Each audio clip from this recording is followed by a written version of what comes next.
This is From Hero to Zero, a show about the misconception of the demise of the music industry. We talk to heroes to make sense of the alleged zero, the music business.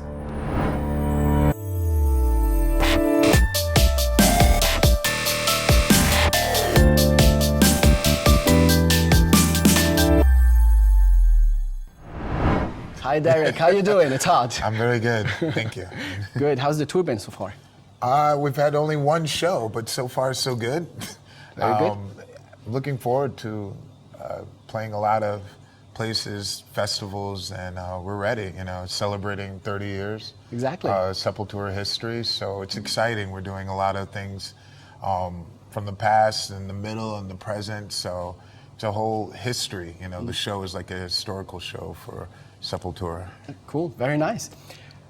You've been with Sepultura since 1997, if I'm correct, right? Mm-hmm. So quite a while, and you've been a musician before that already, so you can look back 20 plus years of experience. Right, absolutely. So where do you see the difference about being a musician today, 2015, as compared to when you started as a professional musician?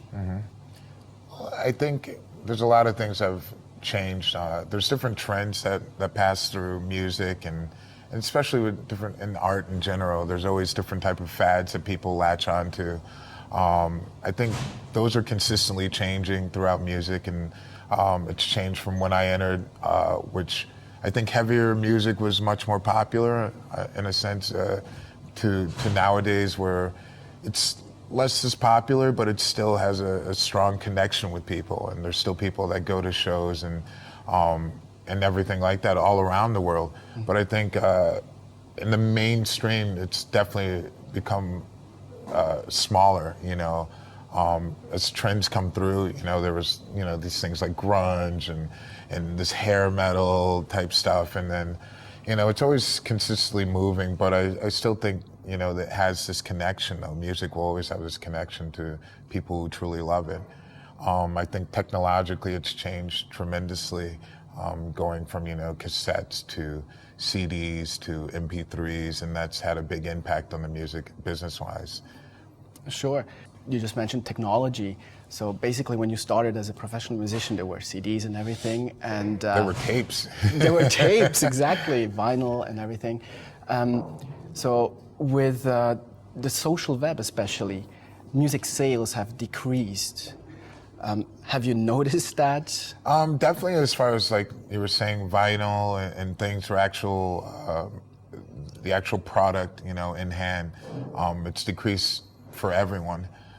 Just for the fact of, with MP3s and being able to download music, you're able to have easy access very quickly. At the same time, you're having horrible quality of music, which is sad, because when MP3s came out, I was thinking that this was a great starting point to create something even bigger. But unfortunately, technologically, it hasn't really advanced for the public to actually have great sounding music.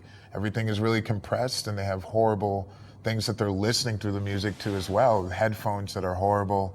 And that combination for me is frustrating as a musician, because it's not at all what it sounds like when you're listening to it in the studio with the proper sound. So hopefully that can change. I believe it can change. The technological side of advancing the sound of music to where people are really feeling and hearing it as it actually is. But this has also brought on a lot of people wanting to go to shows at the same time and sing live music. So you have that impact, at a live show. You have that connection, which is really important. And playing live for me is what really is probably one of the top, things as being a musician, is playing live in front of people and going to shows. It drew me into music as well. So that's, that will always be there, thank God. But I think on the technological side, it could step up a lot more. Is there something musicians can do to show to your fans that music consumption shouldn't only happen through MP3s, maybe through a better medium? Well, I think there's a lot of bands or different bands that are producing their music on vinyl still. We try to do that with everything that we do, is have it the option of buying vinyl, and that actually does really well. for people who are collectors and people who have this extreme passion for the music. But I think doing this and creating different packaging around that actually helps the consumer or the fan or the person who to be interested in it. When you have something that looks appealing and looks very different, I think that actually draws a lot of people to it.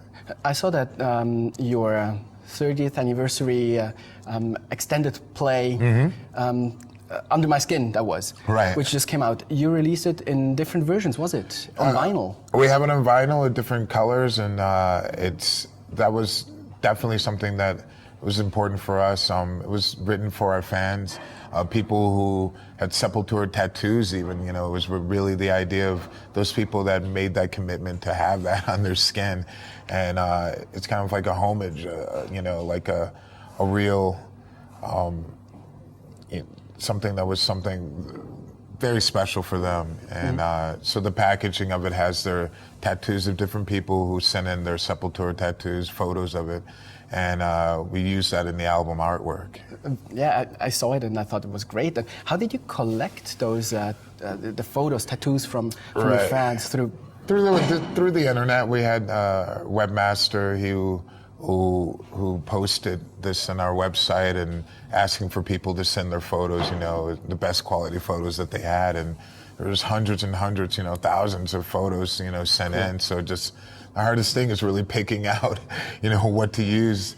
But I think it was great, the participation of people, and it really helped. So basically you collaborated with your fans. And absolutely. Technology made it possible. Yeah, absolutely. I mean, there's definitely many positives with technology, but at the same time, it's very, there's always the positive and negatives. So Sure. So social media is a big buzzword nowadays, right? No, absolutely. I think it's interesting because I wasn't really into computers. I was like late in the game, so to speak. But once I got into it and I was doing more research on it, and even looking at Facebook and seeing that there's all these different Sepultura sites that people are doing, and I was like, this is crazy. Like, what if we wanted to do it and control our own? And then Facebook started having this option where if you are a band, you can actually write them and have it officially be the only one. And that's what I did. And so I started to manage our own Facebook page. So you started it? I mean, it was already there. There was one, but I really was pushing it and really got rid of all the other ones that were around it and really started pushing that to have just one original one.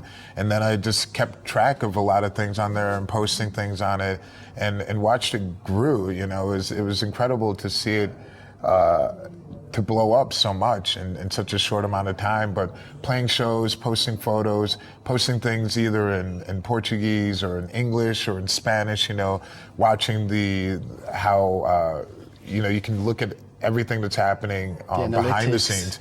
Exactly, and see, what percentage of people around the world, what country, what age group, what, female or male, and just kind of get a sense of if I post on this day at this time, you're getting more people. Yeah. And so it was great to learn a lot about that, and now we have different people that are contributing to the Facebook page that we have. But now it's up to almost 4 million, and it's impressive, how the power of it, to put out, messages, and it's extremely interesting to me.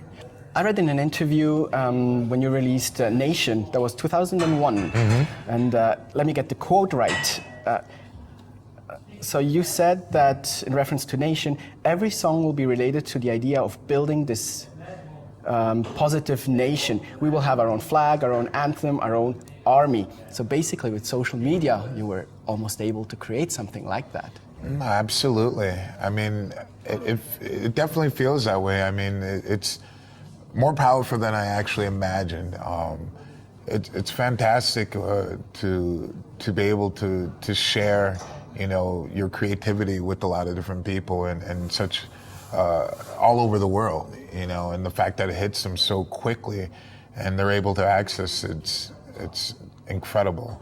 And I think, you know, that whole idea behind Simple Nation is something that was really original, the idea of having this positivity. I mean, it's easy to complain and write about songs like that. But it was more interesting to write songs that were giving more of a solution and what we wanted and the idea, even though it just seemed far-fetched, but it was just like still that struggle goes on, you know, to try to create these positive things within our society and through music and through art. So it was really inspiring, but it really, you know, we feel that it's like this nation of people, you know, different nations, you know, no borders, and just, you know, the ability to play all these different places with our music and be able to travel all around the world and have that connection, you know, like one entire nation, you know. Beautifully said. Well, Derrick, thank you so much. All the best with the tour. Thank you for having me.